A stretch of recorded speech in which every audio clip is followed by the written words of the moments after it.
Buenas tardes.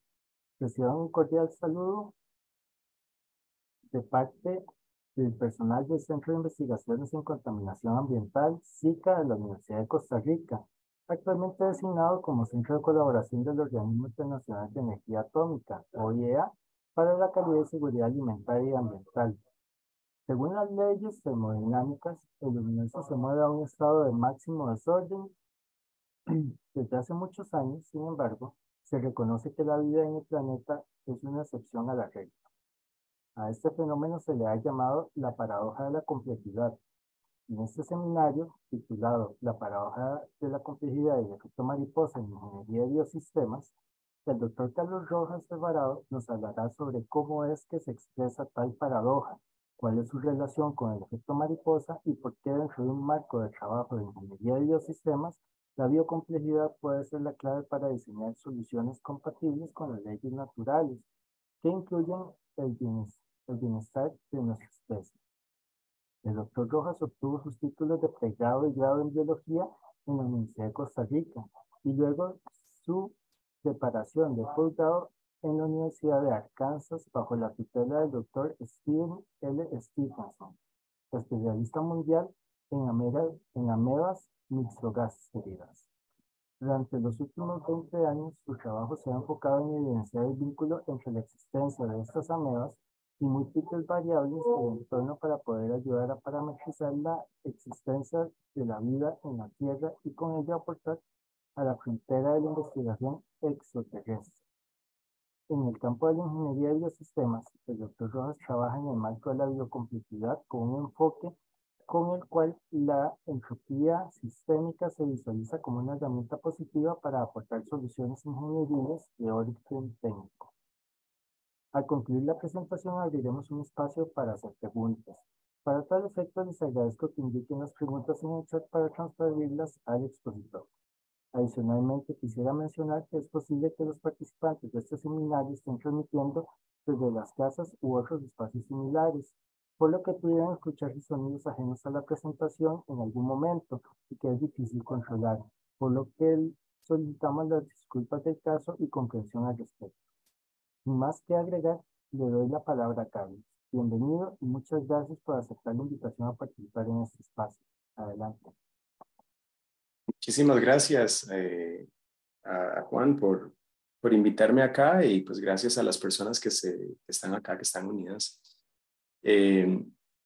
Pues sí, efectivamente vamos a hablar un poquito de complejidad.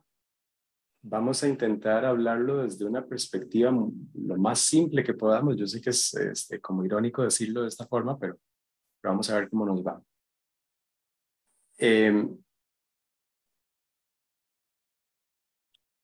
Vamos a ver, yo, como decía Juan, yo comencé hace muchos años estudiando un tipo de amebas que se llaman mixogástridos. Son un tipo de amebas pues, que existen en todo el planeta, que sabemos muy bien que existen en todo el planeta, pero en realidad nunca hemos entendido, yo creo que todavía no lo tenemos muy claro,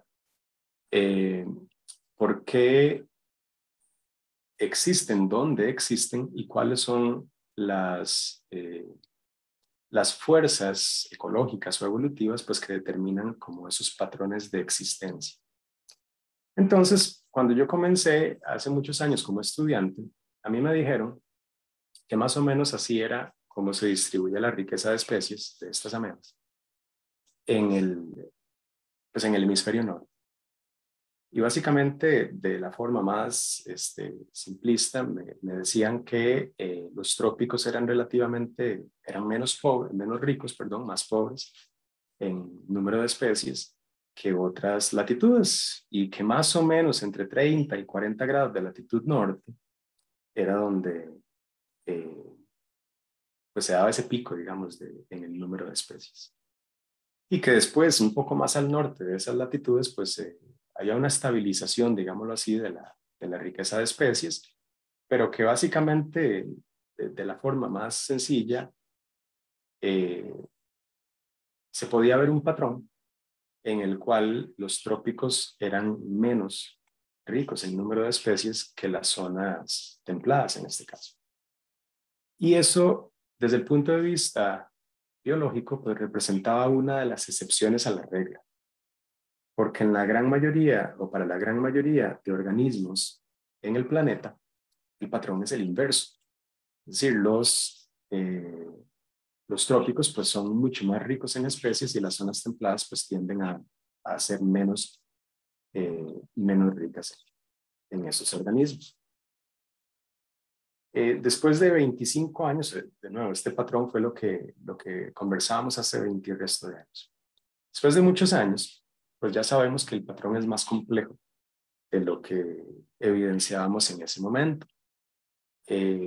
Hace 25 años no teníamos métodos moleculares, por lo menos, o no teníamos las técnicas afinadas para trabajar con metodologías moleculares con este tipo de organismos. Entonces, la información que nosotros acumulábamos de esos organismos pues era relativamente más sencilla que la información que acumulamos hoy. Hoy pues, ya tenemos ciertas metodologías, otro tipo de enfoques para lidiar con estos temas y ya hoy sabemos que la realidad es un poquito diferente. Ya sabemos pues cómo ocurre con muchísimos otros organismos en el planeta, principalmente microorganismos o organismos pues que tienen morfologías relativamente complejas de caracterizar.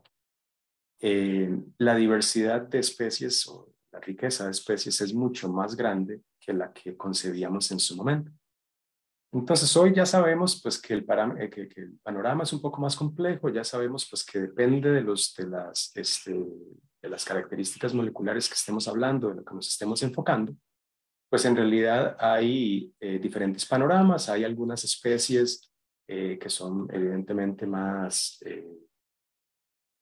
abundantes en zonas tropicales, hay otras que tienden a ser más abundantes en zonas templadas, etcétera, etcétera. A lo que quiero llegar es que el panorama que a mí me contaron hace 25 años siendo estudiante, pues es mucho más complejo, evidentemente, de lo que concebíamos en este momento. Y hemos llegado ahora a un nivel de resolución de datos que en realidad pues, nos impone otro tipo de preguntas, nos hace preguntarnos otro tipo de cosas y es en las cuales pues estamos trabajando en estos momentos. Aquí abajo les muestro los puntitos azules son colecciones asociadas a herbarios, en este caso pues, del oeste de Estados Unidos, aquí vemos Europa, esto es de Japón. Y los colores en este gráfico representan ribotipos individuales asociados a las colecciones, es decir, la información molecular que conocemos o conocemos de esas colecciones es homogénea. Mientras que lo que estamos observando acá, la frontera entre Chile y Argentina, en relativamente un espacio pequeño, territorialmente hablando, pues vemos un montón de colorcitos. Y esto de nuevo representa pues, una diversidad más alta de ribotipos. Entonces ahorita nos estamos enfrentando a una situación en la que vemos que para algunas de las especies de estas amebas, por ejemplo, podemos encontrar una homogeneidad molecular a lo largo de todo el hemisferio norte, es decir, no hay prácticamente diferencias ni morfológicas ni moleculares en todo el hemisferio norte, pero en algunas zonas relativamente pequeñas, de nuevo, como una zona geográfica pequeña entre Argentina y Chile, pues observamos una diversidad muy alta. Entonces,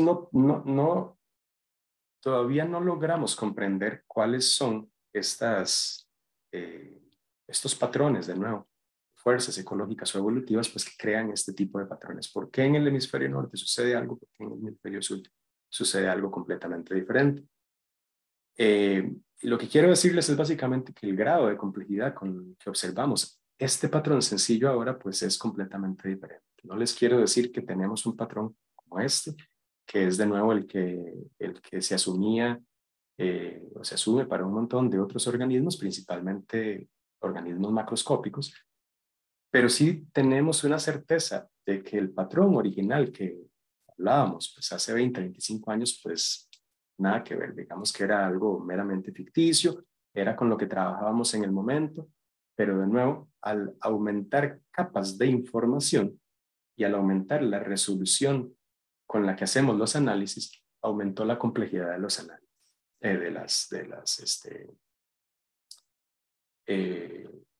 de la forma como vemos este panorama. Al mismo tiempo, tenemos situaciones como la que estábamos observando, la fotografía del inicio, que es básicamente esta, en donde estas amebas, pues el crecimiento vegetativo de estas amebas lo hemos podido caracterizar desde el punto de vista físico, desde el punto de vista matemático. Y a partir de los algoritmos que se han sacado de ese crecimiento vegetativo de esa ameba, pues se ha podido de alguna forma, o se ha intentado, algunos físicos han intentado explicar la forma del universo. Entonces estamos en un momento de la historia en el cual encontramos patrones como este también, patrones en los cuales estamos diciendo que hay de pronto pues algún esquema universal relacionado con el crecimiento, la expansión, y que ese patrón universal o ese esquema universal de expansión o de crecimiento, pues podría ser válido para cosas tan microscópicas como una ameba en el planeta Tierra, o para cosas tan macro como lo más macro de lo macro que podamos imaginarnos, como la forma del universo. Entonces estamos en un punto en el cual, pues evidentemente, en la frontera de la ciencia nos enfrentamos constantemente a múltiples preguntas, algunas asociadas evidentemente con un incremento en la complejidad y algunas en donde de pronto, como esta, ese incremento de la complejidad, irónicamente, se ve ultra simplificado, de nuevo en un patrón que podemos observar desde el universo hasta los organismos unicelulares. No voy a hablar más de esto, pero se los explico más o menos para que hablemos un poco de las ciencias de la complejidad. Dentro de todo este panorama de la complejidad, desde hace muchos años pues se ha intentado enfocar desde diferentes perspectivas, de diferentes formas. Ahí les muestro más o menos un mapa bastante famoso de las ciencias de la complejidad, donde podemos ver que diferentes disciplinas han intentado aportar a el desarrollo de este tipo de disciplinas. Y dentro de esas, vemos que en algún momento en movimiento de teoría de sistemas, que de pronto empezó a meterse con sistemas ecológicos, sistemas biológicos, pues continuó una línea, de nuevo, sistemas biológicos, que al final, hace unos 15 años, una cosa así derivó o aterrizó en lo que conocemos como ingeniería de biosistemas. La ingeniería de biosistemas, pues es una de las disciplinas relativamente modernas de la cartera, de la oferta universitaria, por lo menos local, pues que funciona de alguna forma como un eje de interacción natural entre las ciencias naturales, valga la redundancia, y las disciplinas ingenieriles. Es, por decirlo de alguna forma, la disciplina ingenieril más cercana con la naturaleza que nosotros tenemos, por lo menos a nivel de Universidad de Costa Rica y a nivel, digamos, como del país. Y es dentro de este marco conceptual que más o menos se ha desarrollado pues la idea de cómo podemos utilizar nosotros todas las cuestiones relacionadas con complejidad y aterrizarlas de nuevo a aplicaciones pues, que nos interesan desde el punto de vista social.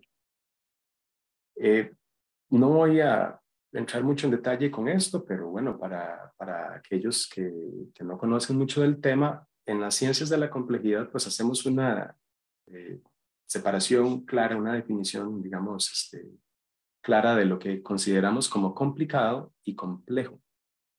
Vamos a decir que complicado, como lo ven ahí, es algo pues enmarañado, difícil. Para mí es algo así como que está compuesto por un gran número de piezas. En contraposición, algo complejo, pues si bien está también formado por un alto número de elementos,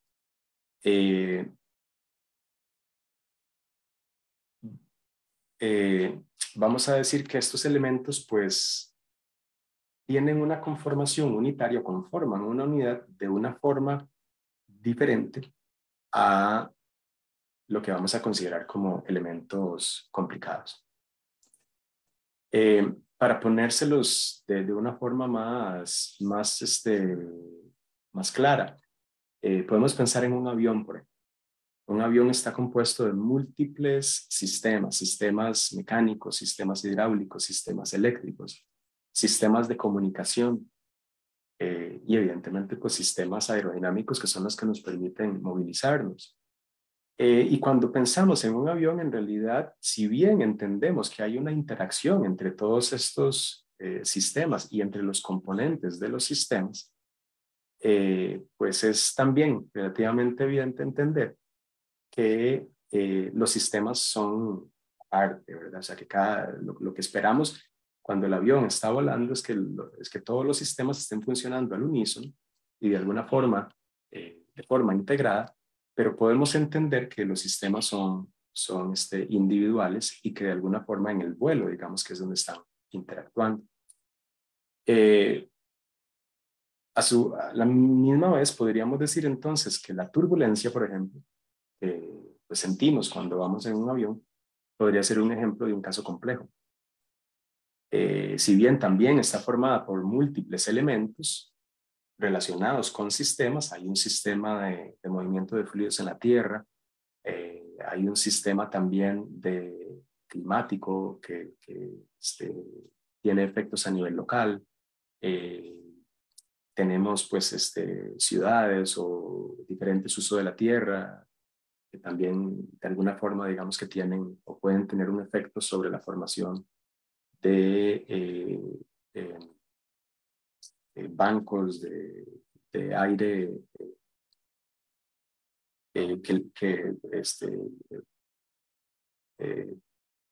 pues lleguen a hacer esta turbulencia. En el caso de la turbulencia, pues la unión de las partes o toda esta información relacionada con cada uno de los sistemas que la componen no es suficiente como para entender la existencia de la turbulencia. Y por eso decimos que en un sistema complicado, como lo vemos ahí, las relaciones entre esas capas no añaden información adicional, pero en un sistema complejo sí. En un sistema complejo existen, y lo pongo como variables ocultas, existen algún tipo de relaciones que no logramos entender, pero que en realidad son muy importantes para que ese sistema exista. Entonces, si bien podemos entender que en la turbulencia existen todos estos múltiples sistemas, desde los fluidos hasta la urbanización que afectan la existencia de ese banco de turbulencia, en realidad no podemos todavía parametrizar completamente la existencia de la turbulencia. Tenemos sistemas, los aviones tienen sistemas de detección por radar y por otras metodologías,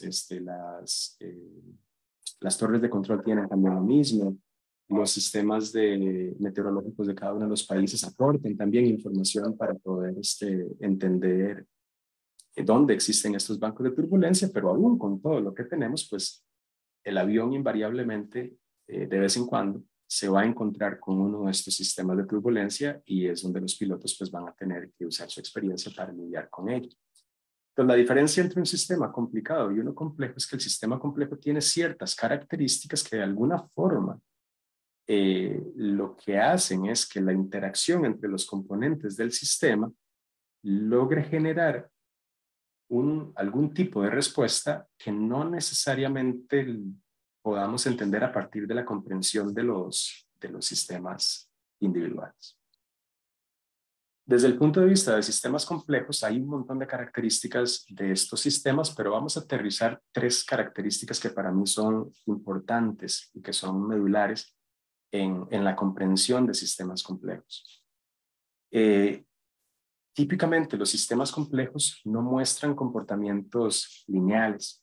Si bien desde el punto de vista de ciencia, tecnología, ingeniería, deseáramos que un montón de respuestas de los sistemas naturales o de los sistemas de aplicación de soluciones tuvieran pues, características lineales, porque nos simplifica matemáticamente la vida. La realidad del caso es que la gran mayoría de sistemas complejos no muestran este tipo de relaciones. Y más bien muestran, pues, o se pueden caracterizar a partir de comportamientos un poco más complejos que, pues, la ecuación de una recta, algunas veces muchísimo más complejos, y en algunos casos, pues como les menciono acá, hasta caóticos, ¿verdad? En el sentido matemático de la palabra, no es un caos coloquial, sino es un caos matemáticamente hablando, es decir, un sistema eh, eh, caótico pero determinista. Los sistemas complejos también tienen algo muy interesante, y es que de alguna forma muestran como un tipo de memoria. Es decir, hay patrones que tienden que son recurrentes, o hay respuestas más bien que son recurrentes en estos sistemas ante un tipo de vector. Es decir, de alguna forma es como si los sistemas recordaran. Y hay una alta interdependencia, evidentemente, entre los componentes y las interacciones principalmente de los componentes del sistema. Es decir, en un sistema complicado, de nuevo, como el avión que veíamos antes o del que hablábamos antes, yo puedo apagar completamente el sistema de comunicación y de alguna forma complico la vida de los pilotos, pero no estoy comprometiendo los sistemas substanciales de funcionamiento aerodinámico del avión. Es decir, el avión sigue funcionando, nada más que pues se acabó la comunicación. Y posiblemente uno de los efectos fuertes, grandes que veamos sea únicamente eso. En un sistema complejo, si uno de los subsistemas componentes se apagara, por ejemplo, el sistema completo entra en una dinámica completamente diferente. Se modifica completamente el sistema y las respuestas del sistema son completamente diferentes. Y es por esto que nosotros decimos que una de las terceras, o que una de las propiedades más importantes de sistemas complejos es lo que llamamos propiedades emergentes, es decir, los sistemas generan de alguna forma como propiedades a partir de los componentes del sistema y de las interacciones propias y de la dinámica que se genera en el sistema. Uno de los casos clásicos, por ejemplo, de propiedades emergentes tiene que ver, por ejemplo, con el lenguaje en seres humanos. Nosotros, pues, desde el punto de vista biológico, tenemos sistemas neurológicos, sistemas de sensores también que nos permiten capturar o captar, ser sensibles a percibir ciertas longitudes de onda que emitimos por otros sistemas más anatómicos bucales, a partir de los cuales pues emitimos ondas por nuestra boca. Y pues el surgimiento del lenguaje es una de estas propiedades emergentes que no necesariamente está o es un resultado directo de la aparición de estos diferentes sistemas, ya sean neurológicos, sensoriales o anatómicos, pero sí es de alguna forma este producto de la interacción entre todos estos sistemas. Entonces nosotros podemos visualizar un sistema complejo, si somos más diagramáticos, de una forma como lo vemos acá, un sistema, digamos, de interacciones, de compartimentos e interacciones, y si somos un poco más abstractos de pensamiento, pues lo podemos hasta visualizar de la forma como lo vemos acá, en algo meramente pictórico, ¿verdad?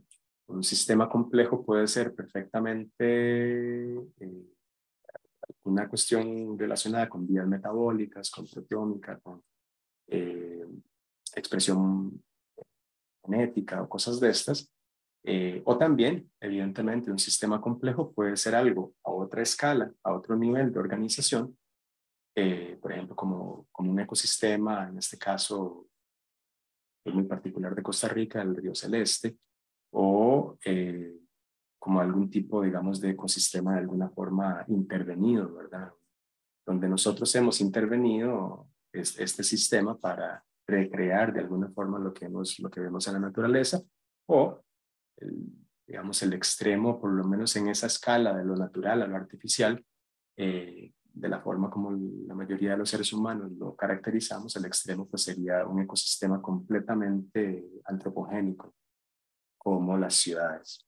En cualquiera de estos casos, ya sea en casos a escalas infracelulares o a escalas ecosistémicas, estamos hablando de que la dinámica que existe en esos sistemas se puede explicar fácilmente desde el punto de vista de sistemas complejos. Y cualquiera de estos sistemas pues cumple típicamente con varias de las características de estos sistemas complejos, incluyendo las que hemos hablado. Desde el punto de vista más, qué sé yo, matemático, científico, ingenieril, una de las visualizaciones más fáciles de sistemas complejos tiene que ver con lo que estamos observando ahí, con péndulos. Y les voy a poner un poco de nuevo las características de sistemas complejos como para recordarles. A la izquierda vemos un péndulo simple, común y corriente, como el que pues, a muchos de nosotros nos ha tocado lidiar en cursos de física, que se explica o cuyas oscilaciones, velocidad, etcétera, se pueden explicar de forma relativamente sencilla a partir de ecuaciones muy concretas que explican entonces las características asociadas con ese sistema. Y a la derecha vemos cómo el incremento en la complejidad del sistema pendular en algo muy sencillo, que es el brazo. Este sistema de la izquierda tiene un solo brazo y ese único brazo es el que está oscilando. Como al añadirle un segundo brazo, es decir, un péndulo de dos brazos, un péndulo doble, observamos que la respuesta del péndulo es completamente diferente. Esa respuesta pendular, en el caso del doble péndulo acá, si ustedes ven, pues muestra la trayectoria de la punta del péndulo, pues muestra una trayectoria que, digamos, de alguna forma la podemos considerar como muy rara. Esta trayectoria, pues es lo que se denomina una trayectoria caótica en el sentido matemático. Si bien se puede explicar y parametrizar también a nivel de ecuaciones, pues las ecuaciones y las reglas, digámoslo así, que aplican para la explicación del sistema pendular sencillo y las que entran en el sistema pendular doble, pues son diferentes, ¿verdad? Aquí hay una complejidad mucho más alta en términos de cómo podemos explicar ese sistema. Y de nuevo, vemos que la respuesta del sistema pendular doble es completamente diferente únicamente al añadirle un componente más al sistema. Desde el punto de vista, desde ese punto de vista matemático, hace muchos años, pues, se determinó que hay múltiples sistemas similares a ese del doble péndulo que llamamos sistemas caóticos y que si bien los consideramos caóticos, porque como en el caso de esto que estamos viendo aquí a la izquierda, no se puede determinar de forma completamente determinista cuál es la trayectoria en este caso, de un punto en el sistema, un punto de movimiento en el sistema, no podemos determinar que va a pasar por aquí, o por aquí, o por aquí, o por aquí, cuando va en la dirección, en este caso, a la izquierda.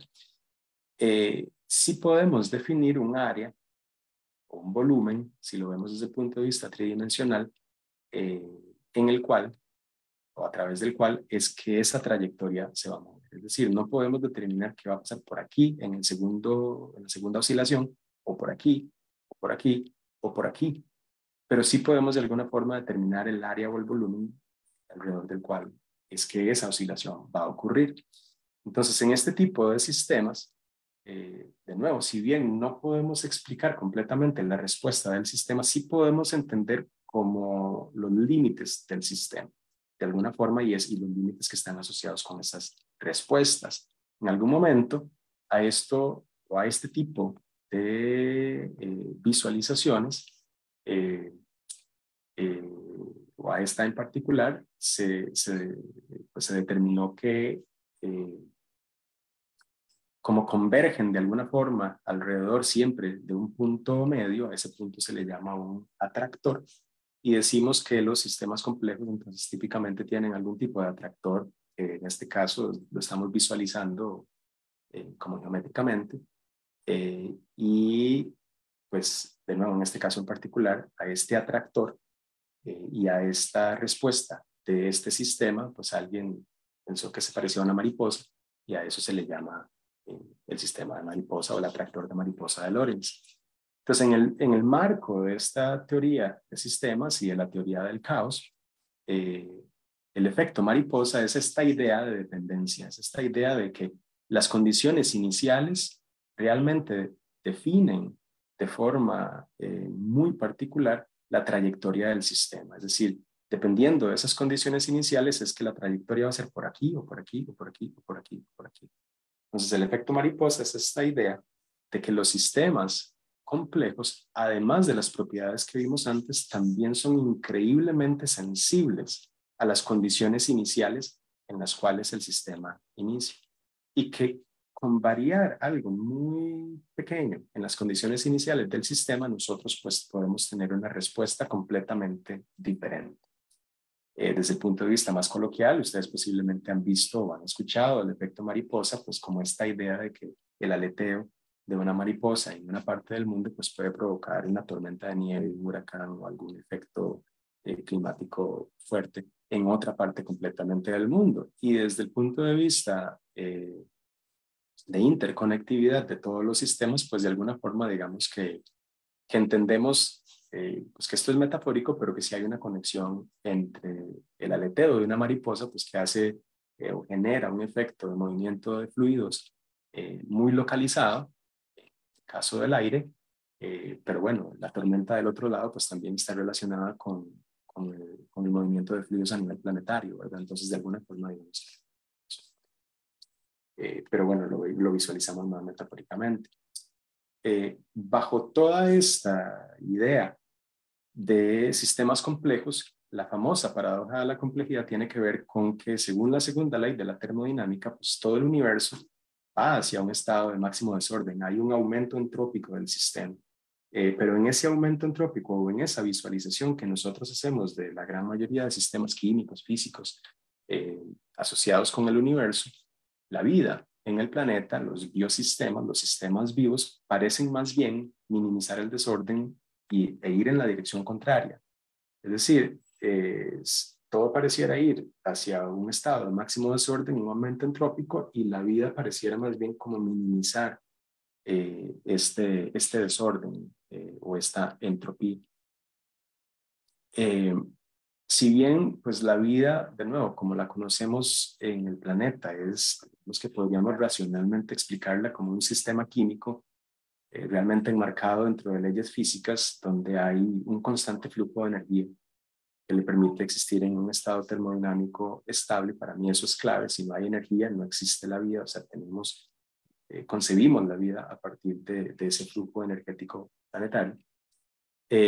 Bajo este marco, pues la gran pregunta es si la vida en realidad, si la vida en el planeta es en realidad una propiedad emergente del planeta. Esperamos que no, y que hayan otros planetas en el universo con una probabilidad altísima, los hay, que también presenten algún tipo de vida como la concebimos nosotros, pero todavía no terminamos de entender si la vida a nivel de planeta en realidad corresponde a un fenómeno digamos que completamente parametrizado, un sistema independiente, por decirlo de alguna forma, o si en realidad es más bien una propiedad emergente de los múltiples sistemas existentes en el planeta. Independientemente de eso, pues queda enmarcada, digamos, dentro de la teoría del caos. Así que si alguno de ustedes, pues de los más viejillos, vio por allá Jurassic Park en los años en los que salió, pues uno de los personajes siempre habla de la teoría del caos y pues por ahí tenía algo de razón. Desde esta perspectiva de complejidad y de termodinámica planetaria, lo que conocemos es que un aumento en la complejidad, típicamente al añadir capas de información o subsistemas a un sistema, hay de alguna forma una disminución en la entropía, y eso tiene que ver con algo muy sencillo, y es que pues la complejidad implica interacciones entre los diferentes niveles relacionados con el sistema. Las interacciones implican control, y cuando tenemos control, de alguna forma tenemos orden. Piensen en algo así como el ADN. El ADN a nivel planetario pues es una o quizás la forma más sublime, digamos, de control a partir de la acumulación de información. Y esta información no solo controla y ordena la respuesta, sino que se autorregula, ¿verdad? O sea, sabemos que en el ADN está no solo la información pues para codificar para la existencia de la vida en el planeta, sino que está la información para autorregularse, ¿verdad? Entonces, de alguna forma, visualizamos que los mecanismos naturales de selección natural, cosas por el estilo, favorecen sistemas más complejos y con mayor información, con complejidad informacional, es decir, sistemas que están de alguna forma mejor regulados, autorregulados, en tanto haya energía suficiente pues, para mantener esos sistemas. Y yo vuelvo a lo mismo, si la energía no existe, no existen esos sistemas. De alguna forma podríamos entenderlo desde el punto de vista de biocomplejidad, que la biocomplejidad es direccional, es decir, que la biocomplejidad favorece ese aumento en la complejidad, pues precisamente por una cuestión de eficiencia energética. Entre más aumenta esa complejidad sistémica, más aumenta ese control, ese orden, etcétera. Y muy posiblemente desde el punto de vista termodinámico, eso se vea reflejado en un aumento, o perdón, más bien en una disminución del uso de energía asociada con el sistema. Si hay una disminución energética asociada con el sistema, porque el sistema tiene mucho más control y está más optimizado, pues esa energía disponible, planetariamente hablando, queda disponible pues ya sea para mantener otros sistemas equivalentes o para otras cosas. Entonces, desde el punto de vista de vida en el planeta, nosotros básicamente lo vemos de esta forma. Ese aumento en complejidad pues tiene esa direccionalidad pues precisamente porque es la forma más eficiente de manejar la energía a nivel planetario.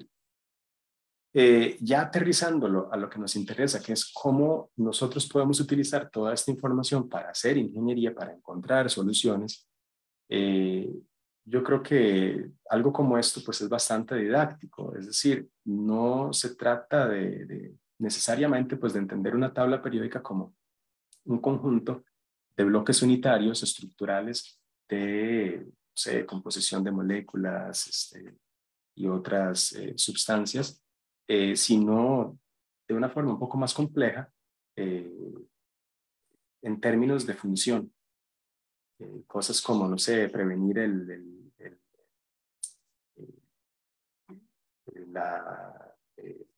¿cómo se dice? Bueno, perdónenme, prevenir bueno.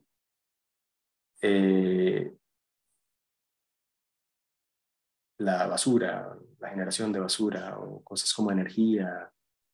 Podemos entender que hay otro tipo de funcionamientos relacionados con economía, hay otro tipo de funcionamientos relacionados con políticas y regulación, que en realidad son lo que tienen que ver con la vida como la concebimos en este momento. O sea, la existencia de nuestra especie pues va más allá de la mera existencia de un sistema biológico, físico o químico de la vida, pues porque como seres sociales también entramos en otro tipo de interacciones más de orden social, de orden político, etc. Y es al añadir estas otras capas de información que pues tenemos de alguna forma, si queremos llegar a soluciones para los problemas complejos que tenemos en la humanidad, que integrar todas estas capas de información en las diferentes soluciones que nosotros encontramos. De una forma un poco más aterrizada, las soluciones no tienen que ser, digamos, tan conceptuales o el enfoque no tiene que ser tan conceptual o no tiene que ser tan, por decirlo de alguna forma, filosófico, como lo veíamos en toda la parte conceptual del concepto de biocomplejidad. Hay cosas relativamente sencillas a nivel ingenieril que se pueden hacer y que en realidad tienen un efecto fuerte e importante sobre las variables de respuesta que estemos estudiando. Aquí les muestro uno, esto es de un proyecto de biocomplejidad en Australia, en donde pues se dieron cuenta que en algunas zonas los malecones, las paredes verticales de los malecones donde pega el agua, pues no tenían, digamos que eran relativamente sencillas y decidieron aumentar la complejidad, en este caso estructural, de estas paredes a partir de estas placas con diferentes formas y materiales. Y después de 2 años, pues se fueron a estudiar los organismos micro y macro o meso, eh, tamaño más o menos mediano, que existían en cada una de estas placas y más o menos aquí vemos los resultados. Entonces, como las placas control, que son estas placas completamente planas, pues resultaron con un número mínimo en este caso de especies detectadas de lo que sea que ellos estuvieron investigando, pero vemos cómo al incrementar la complejidad estructural de estas placas y por defecto de las paredes verticales asociadas con esos malecones, pues también aumentó de alguna forma como la complejidad en la respuesta, en este caso en términos del número de especies detectadas. Esto pues puede tener implicaciones grandes en términos de protección de especies, de ecosistemas, etcétera, pero también puede tener implicaciones fuertes en términos, por ejemplo, del manejo propio del malecón y de la dinámica de estas aguas que están en contacto con ese malecón. Entonces son cosas relativamente sencillas que desde el punto de vista ingenieril pues pueden llevarnos a entender que esos aumentos en complejidad en realidad de alguna forma digamos que pueden estar relacionados con soluciones. Yo sé que aquí esto no se ve pues como algo muy claro, pero esto es parte de un proyecto que estamos ejecutando ahora con estas amebas. Estamos visualizando, estamos haciendo mapeos en diferentes partes del planeta, viendo cómo es que estas amebas interactúan con las ciudades, con ecosistemas urbanos. Las amebas aquellas que yo estudiaba, que les decía en algún momento que estudiaba. Y aquí lo que estamos viendo es un mapa de probabilidad entrópica asociado con la existencia de esta ameba en particular. Esto es en el Valle de Aburrá, en Colombia, esto es en la ciudad de Medellín, y lo que observamos aquí, este es el valle, esta es la parte interna del valle, estos son montañas y estos son montañas también. En colores fríos vamos a tener una probabilidad mucho más alta de la existencia de esta ameba y en colores cálidos vamos a tener una probabilidad mucho más baja de existencia de esta ameba. Y lo que vemos es entonces que por lo menos lo que los mapas y los datos en campo nos indican es que a esta ameba le gusta estar en la ciudad y no le gusta de pronto estar en los bosques aledaños a la ciudad. Entonces, ahí hay todo un tema pues, de por qué es que este microorganismo pues, está prefiriendo una ciudad, digamos, a un sistema natural. Y en el caso de estas amebas, de nuevo, no voy a entrar mucho en detalles, pues pareciera que tiene que ver con algún tipo como de cognición basal, algún tipo de, digamos, preinteligencia, una cosa así, intracelular, pues que les ayuda a tomar ciertas decisiones. Hace un par de meses, la Estación Espacial Internacional pues, recibió una de estas amebas en su fase plasmodial y pues gente en Francia, en tierra, estaban haciendo experimentos al mismo tiempo en ingravidez y en condiciones terrestres pues para ver si ¿cómo se dice? La respuesta de la ameba era similar o era diferente pues en los dos lugares. Pensando de nuevo en que cosas como estudiar este tipo de amebas pues puedan ayudarnos a expandir, digamos, la idea de colonización exoplanetaria. Entonces, desde el punto de vista de biocomplejidad, pues nosotros utilizamos un montón de técnicas, desde técnicas muy, muy básicas, estadísticas, técnicas un poco más complejas asociadas con series temporales, Hay mediciones relacionadas con complejidad, qué tan complejo es un sistema o no, algunas un poco modernas y difíciles de entender. Y de nuevo, pues cosas como el modelaje, donde entramos desde cosas como autómatas celulares, modelos basados en agentes, cosas computacionales que se vienen haciendo desde hace muchos años, hasta redes neuronales y cosillas de estas que son más modernas. Pero en todos los sentidos, pues la idea es intentar descifrar los patrones subyacentes relacionados con la complejidad, en este caso, por ejemplo, de una decisión de una célula, y que no necesariamente pues entendemos todavía. Para aterrizar esto, en el caso de ingeniería de biosistemas, aquí esto es muy ingeniería de biosistemas, UCR, les muestro 4 áreas grandes de trabajo en las que se trabaja en ingeniería de biosistemas: recursos ambientales, procesamiento agrícola, sistemas productivos y lo que llamamos ahora revalorización de subproductos o utilizar subproductos de algo para insertarlos en algún otro tipo de sistema productivo. Y toda esta idea de complejidad en realidad nos puede ayudar a aterrizar soluciones basadas en la naturaleza.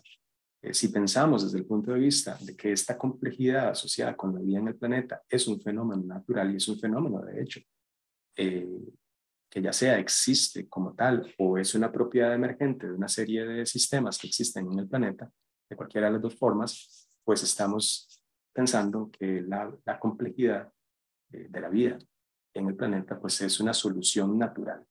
Entonces, desde el punto de vista de ingeniería de biosistemas, lo que intentamos o lo que estamos intentando hacer es aterrizar esa idea de incremento en la complejidad para lograr una mayor resiliencia, una mayor automodulación, una mayor autogestión del sistema como tal y lograr pues, respuestas más eficientes y evidentemente más pues inteligentes, y perdónenme la palabra, en el sentido de cómo concebimos pues, este tipo de decisiones en la modernidad. Entonces podemos trabajar en servicios del ecosistema. ¿Cómo podemos incrementar, por ejemplo, la complejidad estructural de un bosque para que capte más agua, para que esos acuíferos se recarguen de forma más eficiente? ¿Cómo podemos incrementar la complejidad, no sé,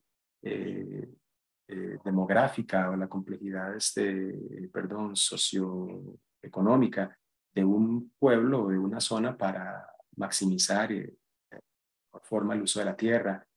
Podemos meternos con redes de distribución, con empaques, todo el tema de agricultura regenerativa y agroecología, evidentemente que muchos de ustedes manejarán. ¿Cómo podemos nosotros aterrizar esta idea de incremento en la complejidad? Pues evidentemente para sistemas productivos que sean no solo más resilientes, sino mejores ambientalmente hablando, no solo en términos de producir alimentos de mayor calidad, sino en términos también pues de ser más amistosos con nosotros mismos como especie, y todo el tema de biofertilizantes y biomateriales donde el mismo profesor Juan Chin pues tiene muchísima experiencia. Entonces, para mí nada más lo que yo quiero decirles es que todo el tema de biocomplejidad es en realidad bastante interesante. Para mí es muy, muy interesante entrarle a todo esto. Y no necesariamente las soluciones o la integración de todos estos conceptos tan complejos requieren de cuestiones complejas. Para mí el caso clásico tiene que ver, por ejemplo, con sistemas productivos. Concebimos o hemos concebido por 12.000 años los sistemas agrícolas productivos de forma bidimensional. ¿Y cómo? Sencillamente incrementando la dimensionalidad de estos sistemas, es decir, metiéndoles una dimensión vertical. Evidentemente nosotros incrementamos la complejidad del sistema. Pero ¿cómo? Al incrementar esa complejidad del sistema, pues también en este caso, pues tenemos una solución más adecuada a la realidad que estamos enfrentando todos en el mundo, ¿verdad? No solo una realidad de una población creciente, sino evidentemente una realidad en términos de cambio climático y otro montón de problemáticas que todos entendemos. Entonces, para mí algo tan sencillo como incrementar la complejidad dimensional de un sistema productivo es una medida muy sencilla de usar el concepto de biocomplejidad para aterrizarlo en una solución ingenieril que realmente tenga un impacto grande a nivel poblacional. Y de nuevo, yo creo que hay un montón de temas de acción efectiva en el campo de la ingeniería de biosistemas que pueden ser muy similares. Entonces yo me quedo por acá con esto y les agradezco a todos por su atención. Muchas gracias, Carlos, por esta excelente presentación y muchas felicitaciones por todo ese trabajo. A continuación, abrimos el espacio de preguntas. Eh, para tal efecto, pueden escribir las preguntas y comentarios en el chat, por favor. Carlos, yo tengo una pregunta. Digamos, la biocomplejidad nos ha acompañado desde que se originó básicamente la vida en el planeta, ¿verdad? Tal vez no somos conscientes de que está, pero ahí está, ¿verdad? Es como el cuento de la vaca que sabe, pero no sabe que sabe. Uh-huh. Más o menos, ¿desde qué momento es que a nivel de los campos de conocimiento se empezó como a conceptualizar ese tema, ya como a darle un nombre y a identificarlo que era algo y a tratar de estudiarlo y de ya de conocerlo? Tenemos menos de 100 años de hacerlo. O sea, más o menos por ahí de la posguerra, 50, por ahí de los años 50 es que se empezó a hablar de todos estos temas. Porque empezamos a darnos cuenta, yo creo que a nivel disciplinario, que desde una perspectiva, digamos, más monodisciplinaria, pues difícilmente lográbamos acciones globales.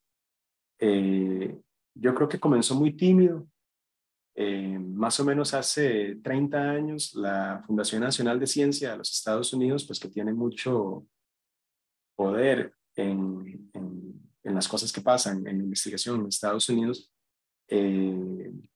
abrió, digamos, una convocatoria para financiamientos relacionados con biocomplejidad y esto generó un boom de proyectos de biocomplejidad en Estados Unidos, de nuevo, hace más o menos unos 30 años, 25 años por ahí. Y ahí fue más o menos el momento en el que ya empezó como a calar en la academia. Entonces se viene hablando de esto desde los años 50, pero yo creo que caló en la academia más o menos hace unos 25, 30 años. Y es en los últimos 10, 15 años realmente donde cada una de las disciplinas del conocimiento humano pues ha ido, algunas de forma más tímida, algunas de forma más valiente, pues incorporando este tipo de conceptos pues ya en la formación disciplinaria, ¿verdad?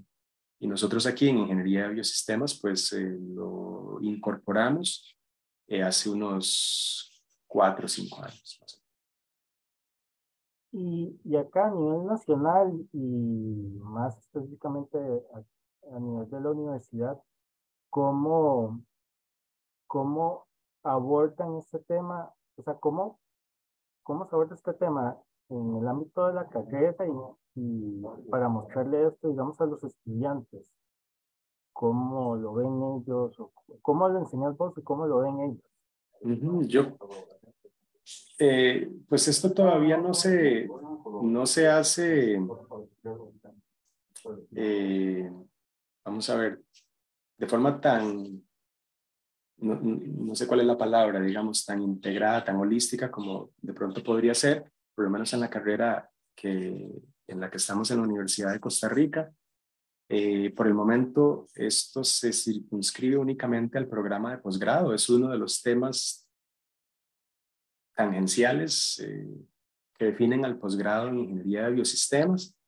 Pero bueno, el tema digamos, general de biosistemas, tal vez no con de sistemas complejos, tal vez no con ese nombre, yo creo que las diferentes disciplinas del conocimiento humano pues siempre lo han trabajado. La gran diferencia es que la conceptualización de biosistemas complejos o de complejidad en biosistemas, pues es esta que es un poquito más moderna. Entonces en la escuela lo intentamos meter dentro el pregrado de la forma como podamos en diferentes charlas o en actividades que no son obligatorias para los estudiantes, pero ya a nivel de posgrado sí hay cursos específicos de biocomplejidad que los estudiantes tienen que llevar, pues para entender que muchas de las soluciones de pronto pueden llevar un componente de biocomplejidad. Entonces no se trata de que todo gire alrededor de la biocomplejidad, en términos ingenieriles, pero sí se les ofrece como una opción moderna, real, de aterrizar proyectos de orden ingenieril con soluciones basadas en naturaleza, que es un concepto que a nivel sociopolítico y ahora en otras esferas disciplinares, pues tiene bastante pegue y auge en el momento. Claro, sí, porque es un tema pues bastante novedoso, bastante, digamos que de cierta forma difícil de, lo veo un poco difícil de entender en el sentido como de que hay que salirse un poco de la caja, ¿verdad? Como ir Claro, un poco más allá, tener una visión más abierta y especialmente porque yo creo que es intrínseco de que a pesar de que vos tengas dos sistemas iguales, no necesariamente van a seguir las mismas, se van a comportar igual, se pueden ¿no? comportar similar, pero hay, de hecho es ya intrínseco que hay un elemento complejo que va a derivar en un comportamiento ligeramente diferente, posiblemente. Claro, y ese es exactamente el punto. Esa es el famoso, ahí es donde entra, digamos, lo de el efecto mariposa. Hay experimentos lindísimos a nivel físico donde se colocan sistemas físicos sencillos, palancas, cuestiones oscilatorias, caída libre, cosas de estas, eh, donde se cambian ligeramente esas condiciones iniciales y se puede observar de forma preciosa que la respuesta del sistema es diferente. Y todos sabemos eso, pues todos lo hacemos todos los días, ¿verdad? O sea, cuando cocinamos, aquellos de nosotros que nos gusta cocinar, el arroz no nos queda igual todas las veces que lo cocinamos, a pesar de que pues usamos de pronto los mismos ingredientes y somos la misma persona haciéndolo, ¿verdad? Pero hay pequeñas condiciones que varían y el resultado es diferente. Incorrecto. Y yo creo que ahora, en el contexto actual, con el calentamiento global y efectos como el cambio climático, esto pues ofrece un reto para esta disciplina, para nosotros como especie, ¿verdad? Y para también nosotros como académicos, investigadores, tratar de entender los sistemas bajo estas nuevas condiciones, ¿cierto? Sí.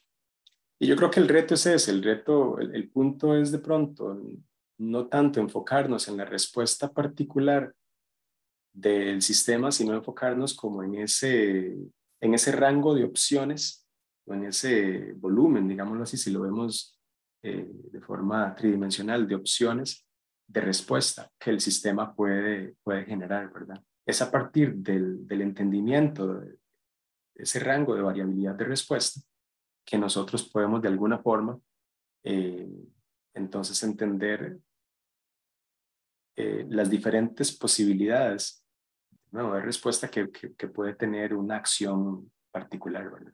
Una enmienda en suelos o una diferente canalización de agua o un diferente sistema de irrigación en el caso de la producción agrícola. Claro. Eh, no veo preguntas ni comentarios en el chat. Okay. Entonces, solamente me queda agradecerte a vos y agradecerte a quienes nos escuchan por la atención brindada a este seminario. Les comento que la grabación de este seminario, así como de los demás que se han realizado, están disponibles en la página de Facebook del centro, la cual pueden buscarla como sica.ucr, y en el canal de YouTube de SICA, que encontrarán como SICA Comunicación, para que sean consultados libremente en cualquier momento. Adicionalmente, les extendemos una cordial invitación para asistir al próximo seminario titulado creando capacidades para una restauración de arrecifes responsable, presentado por la bióloga Marilaura Sandoval, coordinadora del programa de restauración coralina en Golfo Dulce para Racing Coral Costa Rica, y que será realizado el martes 27 de junio a las 3:30 de la tarde por estos mismos medios, el de hoy en